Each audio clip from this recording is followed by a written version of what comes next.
जगह से आता हूँ वो शाहाबाद से, और सासाराम की धरती है और माँ तारा चंडी और शेरशाह सूरी की धरती है। राहुल जी ने अपनी यात्रा की, जो वोट अधिकार यात्रा था, वोटर अधिकार यात्रा थी, उसकी शुरुआत सासाराम से की। और हम लोगों ने अपना दमखम वहाँ जो दिखाया, आपने उसको देखा होगा, लोगों ने देखा, पूरी दुनिया, देश ही नहीं पूरी दुनिया ने देखा। और बिहार ने जिस तरह से राहुल गांधी को हाथों हाथ समर्थन दिया, बिहार की जो देवतुल्य जनता है, उन्होंने जिस तरह से हाथों हाथ लिया राहुल जी को, उनकी बातों को जिस गंभीरता से सुना, बिहार में जो पढ़ाई लिखाई सिंचाई दवाई की जरूरत थी उसको महसूस किया है लोगों ने, अपने अधिकारों को महसूस किया है राहुल गांधी के आने से बिहारों में। घोष मिश्रा जी हैं करगर विधानसभा। सर बहुत बहुत शुभकामनाएं आपको। बहुत धन्यवाद आपको भी। और सबसे पहले मैं ये कहना चाहता हूँ कि मैं करहगर की जो देवतुल्य रूपी जनता है, जो हमारे अभिभावक हैं, युवा साथी हैं, हमारी माताएं हैं, बहनें हैं, मैं इस जो फिर से मुझ पे पार्टी ने विश्वास जताया है, तो उसमें सबसे पहले मैं उनको धन्यवाद देना चाहता हूं, उनका आशीर्वाद लेके आगे बढ़ना चाहता हूं।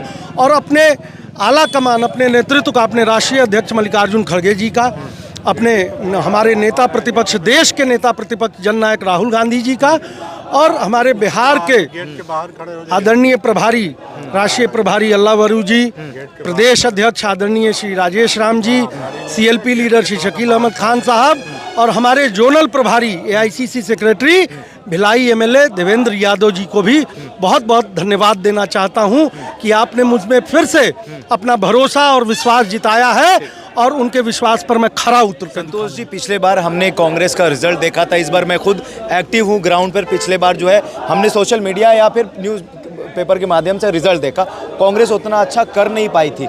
इस बार राहुल जी आए हैं, बिहार का कई दौरा हुआ है, क्या लग रहा है कि कितना इफेक्टिव होगा राहुल गांधी का आना, और बिहार की पॉलिटिक्स में कितना रेलेवेंट है राहुल गांधी? मैं जिस जगह से आता हूँ वो शाहाबाद से, और सासाराम की धरती है और माँ तारा चंडी और शेरशाह सूरी की धरती है। राहुल जी ने अपनी यात्रा की, जो वोट अधिकार यात्रा था, वोटर अधिकार यात्रा थी, उसकी शुरुआत सासाराम से की। और हम लोगों ने अपना दमखम वहाँ जो दिखाया, आपने उसको देखा होगा, लोगों ने देखा, पूरी दुनिया, देश ही नहीं पूरी दुनिया ने देखा। और बिहार ने जिस तरह से राहुल गांधी को हाथों हाथ समर्थन दिया, बिहार की जो देवतुल्य जनता है, उन्होंने जिस तरह से हाथों हाथ लिया राहुल जी को, उनकी बातों को जिस गंभीरता से सुना, बिहार में जो पढ़ाई लिखाई सिंचाई दवाई की जरूरत थी उसको महसूस किया है लोगों ने, अपने अधिकारों को महसूस किया है राहुल गांधी के आने से बिहारों में। और अभी तो कई दौरे होंगे बिहार में राहुल जी के। 2025 की राहुल जी की जो टीम रही है या जो यात्रा रही है, तो इस बार कितने मजबूत हैं आप लोग? नहीं, निश्चित तौर पे जो अभी जिस पूरी तत्परता के साथ और पूरे समीक्षा के साथ टिकट के जो दावेदार रहे हैं उनको चुना गया है। आप देखिएगा, महागठबंधन में सबसे बढ़िया स्ट्राइक रेट अगर रहेगा तो कांग्रेस का स्ट्राइक रेट रहेगा। शाहाबाद और करगर विधानसभा से आते हैं, प्रशांत जी भी उसी इलाके से आते हैं। चुनाव से पहले उन्होंने भी खूब माहौल बनाया, हम यहाँ से लड़ेंगे तो तेजस्वी जी छोड़कर चले जाएंगे। अब ये स्टेटमेंट आया है कि वो चुनाव नहीं लड़ेंगे, तो कांग्रेस और महागठबंधन ने ऐसा क्या कर दिया है कि प्रशांत जी चुनाव लड़ने के लिए अब उतावले नहीं है या नहीं लड़ेंगे? मैं तो पहले से जानता था, जब उनका पहला बयान आया था कि मैं या तो अपनी जन्मभूमि या कर्मभूमि से लड़ूंगा, तो जन्मभूमि मेरे ही क्षेत्र में कोनार एक गांव है, वहीं से आते हैं प्रशांत कुमार जी,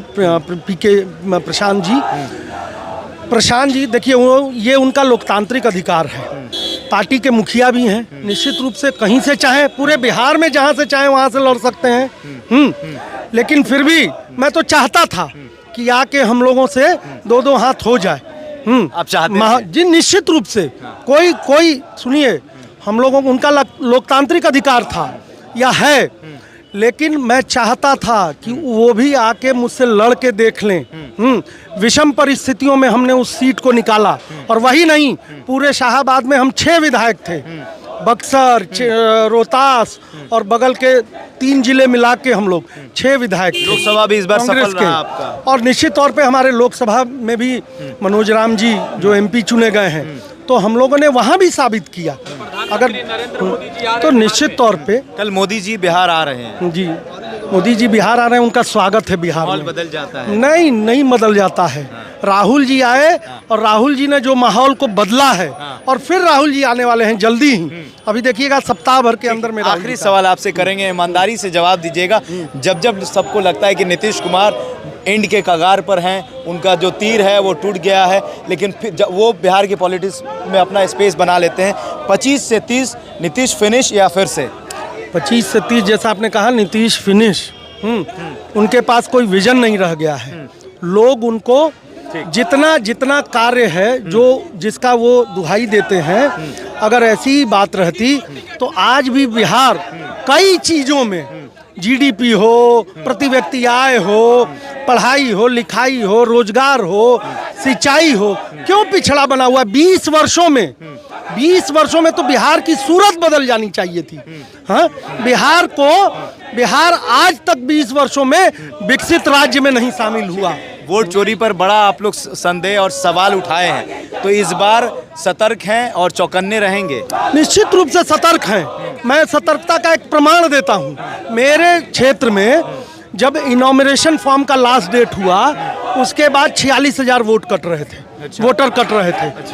सुनिए, 30 सितंबर आते आते तक उसको हम लोग 10,000 पर ले आए हैं। तो वो जेन्युइन मतदाता पकड़ी हमने उनकी चोरी। कौन थे? बांग्लादेशी, रोहिंग्या, बिहारी? नहीं, मेरे यहाँ बांग्लादेश। आप क्या बात करते हैं? कटा इस आधार पे है ना? नहीं नैरेटिव तो यही जो 40 लाख से ऊपर 43 लाख वोटों की पूरे बिहार में आप कह रहे हैं। पहले ये 63-64 लाख वोट काटने की प्लानिंग में थे।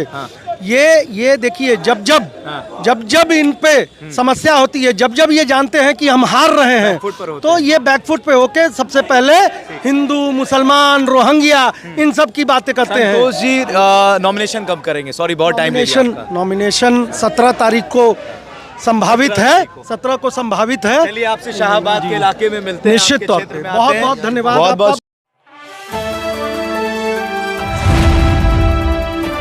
द इंडियन खबर, सच आपके सामने।